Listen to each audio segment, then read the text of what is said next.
जिला के एक बक्शाल ब्रिज है, एक नंद नगरांव ब्रिज है और एक रीर रड़ो ब्रिज है। इसमें से जो ये बक्शाल ब्रिज है, बागछाल ब्रिज है, ये यहाँ का बहुत बड़ा ब्रिज है और इसका 330 मीटर का ये ब्रिज है। ये जो है मार्च 2024 तक जो है इसकी कंप्लीशन की डेट है। पर बड़ा ये पीछे काफी इसमें डिले भी हुआ है कुछ टेक्निकल कारणों की वजह से। अब इसका थोड़ा सा पॉइंट है जो जुड़ने के लिए रह गया है। जैसे ही इसका कार्य पूरा हो जाएगा, जैसे वो जुड़ जाएगा, उसके बाद इसकी सारी जो टेस्टिंग है, फिजिबिलिटी चेक्स है, उसके बाद जो है इसको पब्लिक को डेडिकेट कर दिया जाएगा। तो ये भी हमारे डिपार्टमेंट की एक बड़ी अचीवमेंट है। और नाबार्ड की अभी हमारी कुल पूरे सर्कल में जो विधायक प्राथमिकता होती है उसमें नाबार्ड में करीबन 31 सड़कें के कार्य अभी चल रहा है जो 190 करोड़ की है। और अभी जो एक बड़ी हमको सैंक्शन हिमाचल प्रदेश को आई है, प्रधानमंत्री ग्राम सड़क योजना का जो तीसरा चरण है PMJSY 3, उसमें जैसा आपने देखा कि करीबन 2600 किलोमीटर सड़कें जो है वो हिमाचल को मिली है और करीबन 2600 किलोमीटर का ही 2600-2300 किलोमीटर का ही पैकेज करीबन जो इसमें बैठ रहा है, एवरेज 1 किलोमीटर प्रति किलोमीटर की एवरेज के हिसाब से ये पैकेज मिला है। तो वो हिमाचल को मिला है। ये भी बहुत बड़ी सौगात हिमाचल प्रदेश को मिली है। इसके लिए मैं केंद्र सरकार का धन्यवाद भी करना चाहता हूं कि ये सहयोग हमको मिला है। वैसे तो ये एक रूटीन में मिलना था, मगर ऐसे समय में मिला जब सबसे ज्यादा जरूरत है हिमाचल में इंफ्रास्ट्रक्चर को बिल्ड करने की, सड़कों के नवीनीकरण की, एक्सपेंशन की, उसके लिए ये पैकेज मिला है। इस पे भी हम वॉर फुटिंग के ऊपर हिमाचल प्रदेश के अंदर कार्य करेंगे। इसमें आपके जिला बिलासपुर में जो है वो 19 सड़कें इस प्रधानमंत्री ग्राम सड़क योजना के तीसरे चरण में इसका कार्य, अभी जब बरसातों का मौसम ठीक हो जाएगा उसके बाद इसके टेंडर लगने शुरू हो जाएंगे और ये कार्य शुरू हो जाएंगे। और ये करीबन 170 करोड़ रुपए के कार्य जो है वो जिला बिलासपुर सर्कल के अंदर करवाए जाएंगे, जिसपे हम पारदर्शिता के साथ कार्य कर रहे हैं। और हमने इसमें कहा है कि हम इसमें बड़े पैकेज बनाकर जो है इसमें क्वालिटी ठेकेदारों को इसमें काम दिया जाएगा ताकि समय के ऊपर कार्य पूरा हो और कोई क्वालिटी और गुणवत्ता का इसमें कोई सवाल ना हो। इस चीज को खास ख्याल इसका रखा जा रहा है, इसके लिए हम पूरा ध्यान रखेंगे। और अंत में मैं एक चीज पे ज्यादा फोकस करना चाहता हूं कि अभी जो हमने ये नुकसान पूरे प्रदेश के अंदर देखा और खास करके जो सड़कों का हुआ, इसमें जो एक बहुत बड़ा कारण था ये जो हमारी सड़कों में ड्रेनेज की प्रॉब्लम है, क्रॉस ड्रेनेज की प्रॉब्लम है, कलवटों की प्रॉब्लम है। कई जगहों पे कलवर्ट जो है वो लोगों के प्रेशर की वजह से बंद करवाई जाती है, कई जगहों में उसमें मलबा डलवा के उसको बंद करवा दिया जाता है। इसके लिए हम इसके ऊपर पूरा फोकस, अभी एक पूरी प्रेजेंटेशन इसकी हमने मुख्यमंत्री जी को अगले 1-2 दिन के अंदर देनी है। मैंने उनसे बात करी और उन्होंने भी मुझे इसके बारे में पूरा विश्वास दिया है कि अगली बारी जो हमारा अगला वित्तीय वर्ष का बजट होगा उसमें खास रूप से बजट केवल जो है आपकी ड्रेनेज और क्रॉस ड्रेनेज के लिए दिया जाएगा, ताकि जो हमारा एग्जिस्टिंग इंफ्रास्ट्रक्चर है प्रदेश में, जो सड़कों का है, केवल जो फोकस है वो नई सड़कों पे बनाने का नहीं रहेगा। जो एग्जिस्टिंग नेटवर्क है हमारा, करीबन 40,000 किलोमीटर सड़कें प्रदेश के अंदर अभी भी एग्जिस्टिंग है, जिसमें से 22,000 किलोमीटर सड़कें आपकी प्रधानमंत्री ग्राम सड़क योजना की है। उनकी क्वालिटी को इम्प्रूव किया जाए। ऐसा ना हो कि हम मेटलिंग टायरिंग करते हैं और 6-7 महीने बाद वो उखड़नी शुरू हो जाती है। ये एक बहुत बड़ा जो है एक क्वेश्चन मार्क है हमारी कार्यप्रणाली पे, हमारे डिपार्टमेंट की कार्यप्रणाली पे। इसको सुधार करने के लिए हम खास रूप से जो है वो क्रॉस ड्रेनेज और कलवटों को स्ट्रेंथन करने के लिए एक नया बजट आने वाले समय में लेकर आएंगे, ताकि हमारी एग्जिस्टिंग इंफ्रास्ट्रक्चर प्रदेश के अंदर मजबूत के लिए दिया जाएगा, ताकि हमारे जितने भी क्षेत्र के प्रभावित लोग हैं उनको पूरा सहयोग सरकार की ओर से दिया जा सके। ये एक आपदा का समय है और हम इसमें कोई भी राजनीति ना करना चाहते हैं, ना करने की कोई इच्छा है, ना कोई मंशा है। We have to work collectively as a team, चाहे वो केंद्र सरकार है, चाहे वो प्रदेश सरकार है। मगर एक बात जो बार बार मुख्यमंत्री जी कह रहे हैं और प्रदेश के लोग भी इस बात को कह रहे हैं, प्रदेश के सब लोग, मंत्रियों के साथ, विधायक के साथ, सब लोग जो एक बात पे बहुत ज्यादा फोकस दे रहे हैं कि इतनी आपदा आने के बाद जो 10,000 करोड़ का अनुमानित नुकसान है सरकार अभी जो प्रदेश का हुआ है, इसके बावजूद भी करीबन 300 जाने के बावजूद भी अभी तक हिमाचल प्रदेश को राष्ट्रीय आपदा हिमाचल के अंदर घोषित क्यों नहीं हुई? ये एक बहुत बड़ा प्रश्न है। अगर केदारनाथ के अंदर जो है वो राष्ट्रीय आपदा घोषित हो सकती थी, अगर भुज में जब भूकंप आया था वहां पर जो है वो राष्ट्रीय आपदा घोषित हो सकती थी, तो जैसा मैंने कहा कि 12 के 12 जिले आज प्रभावित हुए हैं, उसके बावजूद भी राष्ट्रीय आपदा घोषित करना, मैं समझता हूं ना करना,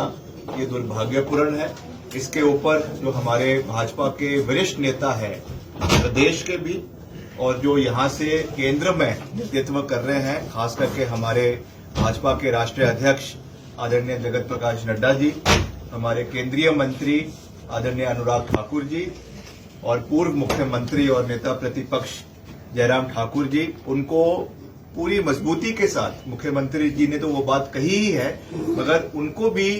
आदरणीय प्रधानमंत्री जी से, आदरणीय गृह मंत्री से इस विषय को टेकअप करना चाहिए और इमीडिएटली हिमाचल को जो है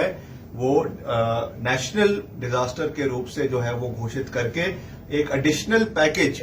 कम से कम 1,000 करोड़ रुपए का पैकेज जो है वो 10% ऑफ द अक्यूमुलेटिव लॉसेस जो है वो हिमाचल प्रदेश को मिलना चाहिए, ताकि हम वापस प्रदेश को वापस पटरी के ऊपर लाने में सब मिलकर, केंद्र सरकार भी और प्रदेश सरकार भी अपना योगदान जो है वो दे। टोल प्लाजा पे नहीं लिया जाएगा। मैंने पर्टिकुलरली टकोली टोल प्लाजा की बात करी थी, क्योंकि जो उस समय हमने विषय केंद्रीय मंत्री से उठाया था नितिन गडकरी जी से, क्योंकि ये हमारा अधिकार क्षेत्र तो है नहीं, ये अधिकार क्षेत्र NHAI का है, तो हमने उनसे निवेदन किया था कि कुल्लू मनाली सेक्शन में इसको बंद कर दिया जाए और वहां पे बंद हो भी गया है और आई थिंक 6 महीने के लिए। मगर और भी अगर कहीं लगता है तो इस विषय को हम जरूर केंद्र सरकार से उठाएंगे, ताकि वहां पर भी अगर इसकी आवश्यकता होगी तो जरूर इस चीज को भी उनके सामने समक्ष उठाया जाएगा। सर, इसमें हम विचार कर रहे हैं कंटिन्यूसली। माननीय रामलाल जी जो एक बड़े